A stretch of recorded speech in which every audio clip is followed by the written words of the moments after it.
journal. Yasmine Adoko.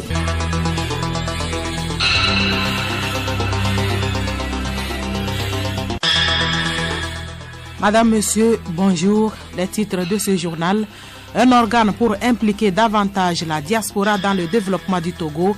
Il s'agit du Haut Conseil des Togolais de l'extérieur, HCTE, lancé hier à Lomé. Les hommes de médias et les acteurs de la société civile appelés à s'impliquer pour une lutte efficace contre la corruption au Togo. Ils sont en atelier sur les instruments internationaux et les procédures de passation du marché public. Une initiative du réseau anticorruption RAC Togo. Carnage dans un centre de migrants près de la capitale libyenne. Plus de 40 personnes sont mortes suite au bombardement de leur camp. Des responsables du centre attribuent la frappe au maréchal Haftar qui tente de récupérer Tripoli par les armes depuis avril. Et puis sport football, Cameroun-Nigeria. C'est l'affiche la plus relevée des huitièmes de finale de la CAN Égypte 2019. Sur les 16 pays qualifiés pour cette étape de la compétition, la moitié vient de la CEDEAO.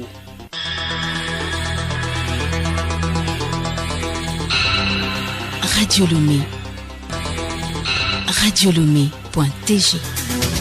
Bienvenue à tous. Le ministre des Affaires étrangères de l'intégration africaine et des Togolais de l'extérieur a procédé hier à Lomé au lancement officiel du projet de création du Haut Conseil des Togolais de l'extérieur. Le lancement de ce projet s'inscrit dans le cadre de la mise en œuvre de la feuille de route du gouvernement pour les Togolais de l'extérieur lancée le 1er avril dernier.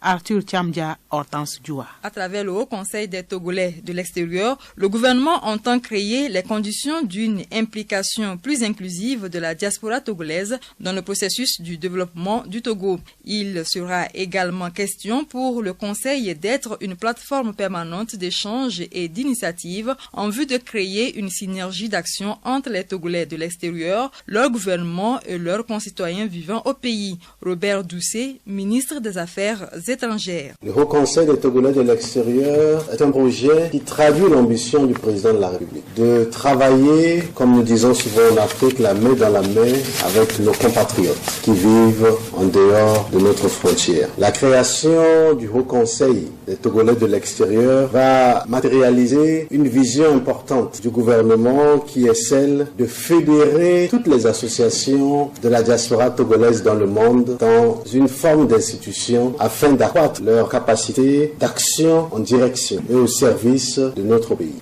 L'initiative de la création de ce que nous appellerons désormais le HCTE, le Haut Conseil des Togolais de l'extérieur, est en partie une réponse du gouvernement à une demande de la diaspora elle-même. Notons que la mise en place du HCTE sera effectuée suivant plusieurs phases. Il s'agit d'abord de l'appel à inscription des électeurs à partir du 15 juillet prochain, ensuite le lancement de l'appel à candidature des délégués pays et enfin la validation des candidatures et le vote en ligne qui est prévu du 20 au 30 septembre prochain. Safi Ouradi, expert diaspora du ministère des Affaires étrangères. Pour le Togo, c'est une innovation, le fait d'organiser cette élection qui permet aux Togolais de l'extérieur qui sont partout dans le monde, il s'agit de viser une soixantaine de pays dans le monde, ce qui est inédit, et de veiller à ce que cette soixantaine de pays puisse permettre d'élire 77 délégués dans le monde entier. L'objectif, à travers ce vote électronique, c'est de s'assurer de la représentativité des Togolais qui seront désignés pour être membres du Haut Conseil des Togolais de l'extérieur. Il est également noté que le HCTE sera un organe consultatif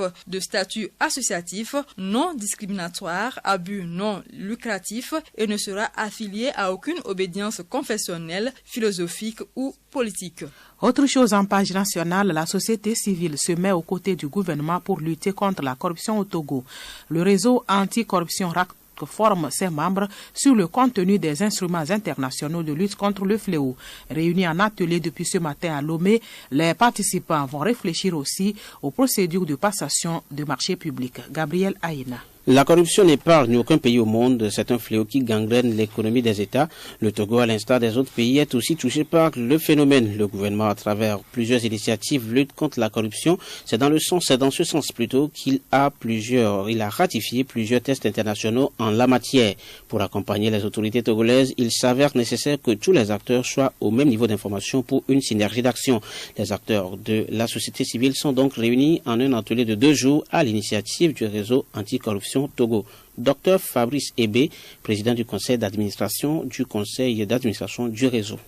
Au niveau du réseau, nous avons un plan d'action. Le plan d'action va consister à faire le plaidoyer, le lobbying pour l'adoption des normes, parfois même à faire des actions en justice contre les actes de corruption. Mais le point de départ, c'est d'abord la connaissance. C'est pour cela que cet atelier-là, il constitue une base importante pour les actions du réseau. La haute corruption, même, c'est dans les marchés publics. Les gens gèrent des milliards. Mais il faut que les gens soient transparents sur toute la chaîne. Et nous devons nous assurer qu'il y ait des dispositions pour éviter que les gens pillent l'État à travers des détournements de deniers publics au niveau des marchés publics.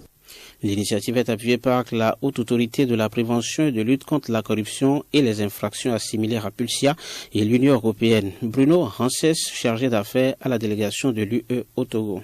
Il ne suffit pas d'adopter des lois, mais il faut mettre aussi en œuvre les institutions qui peuvent mener la lutte.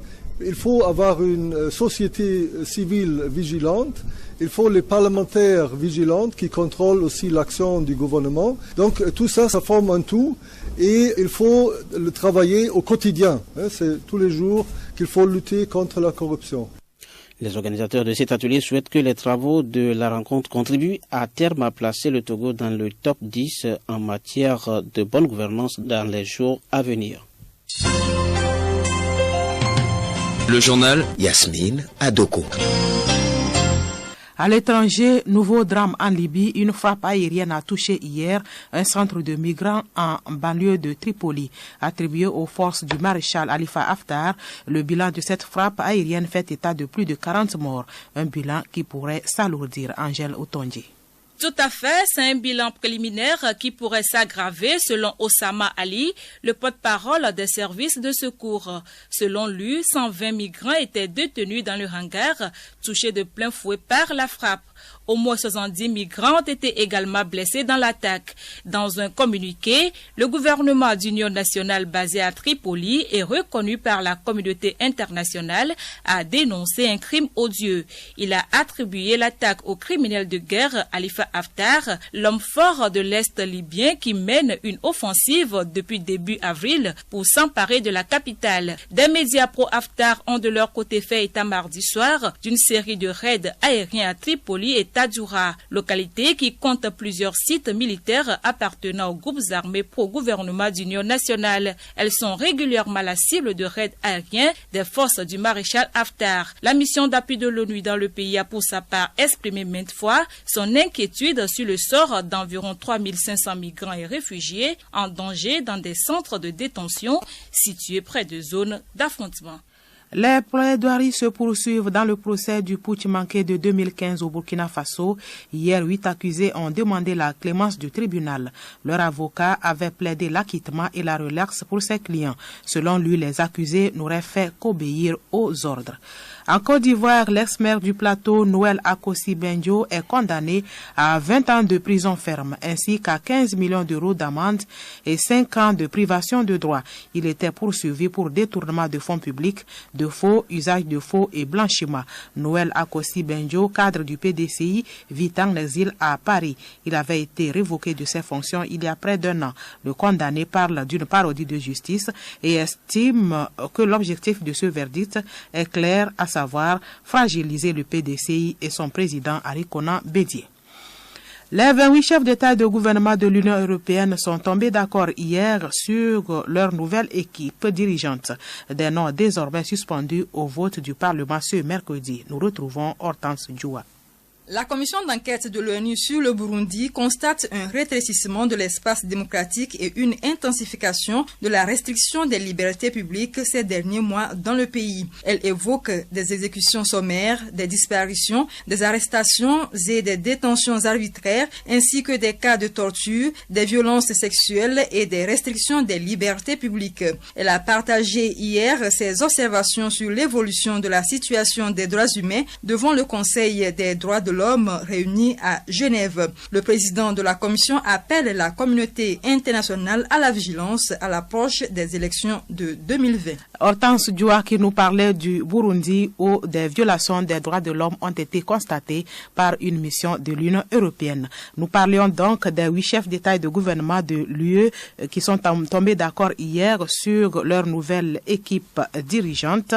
Justement, les députés européens ont choisi leur nouveau président ce mercredi. C'est le socialiste italien David Maria Sassoli qui a été élu au deuxième tour avec 345 voix sur la majorité absolue de 334. Souhaitant du cœur et de l'ambition à ses pairs, David Sassoli a plaidé dans son discours inaugural pour une Europe ouverte basée sur ses valeurs fondatrices de solidarité, de fraternité, de démocratie et de progrès unis dans sa diversité. Écoutez Radio Lomé sur le web sur le www.radiolomé.tg.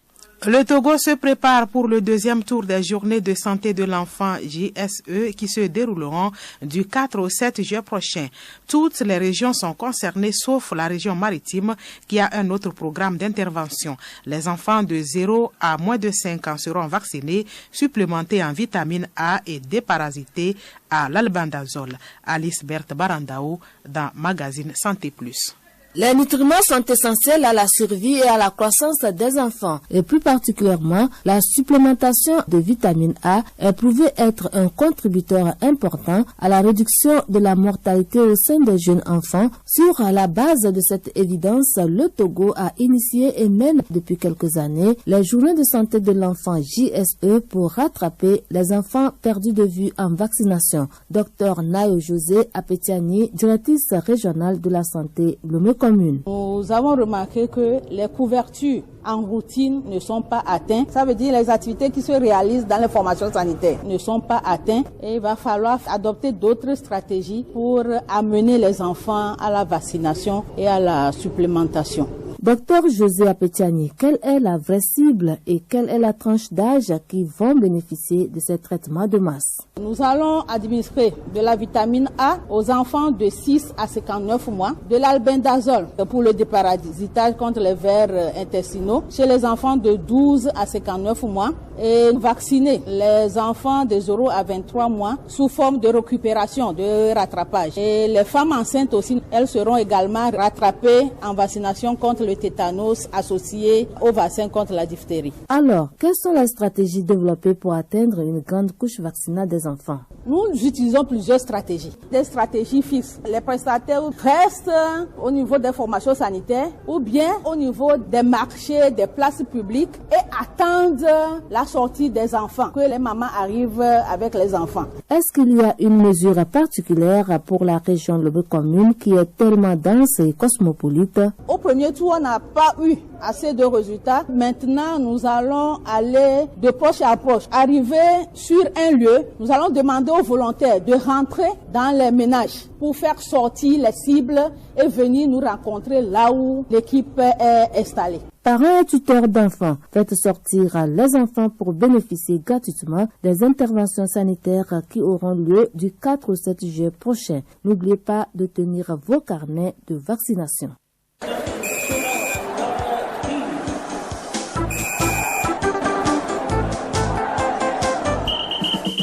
Du sport pour terminer, 8 matchs sont au programme des 8e de finale de la CAN Égypte 2019. L'affiche la plus relevée concerne le Cameroun et le Nigeria. Théophile Dandako. Le Nigeria, un des ambassadeurs ouest-africains, sera aux prises avec son voisin, le Cameroun, tenant du titre. Les effectifs des deux équipes étant en rajeunissement, les individualités vont compter beaucoup plus que le collectif.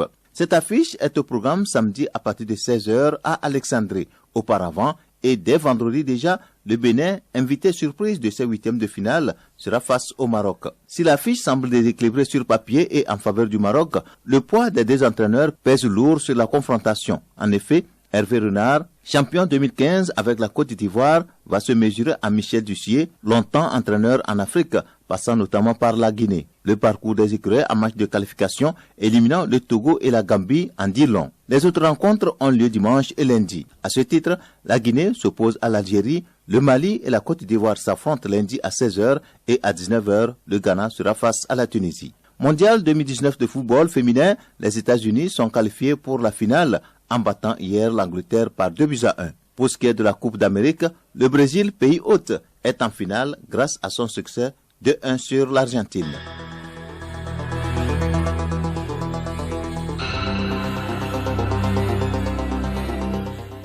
C'est la fin de ce journal dont voici les principales articulations. Un organe pour impliquer davantage la diaspora dans le développement du Togo. Il s'agit du Haut Conseil des Togolais de l'extérieur lancé hier à Lomé. Les hommes de médias et les acteurs de la société civile appelés à s'impliquer pour une lutte efficace contre la corruption au Togo. Ils sont en atelier sur les instruments internationaux et les procédures de passation de marchés publics. Et puis carnage dans un centre de migrants près de la capitale libyenne. Près de 40 personnes sont mortes suite au bombardement de leur camp hier. Merci d'avoir suivi le journal.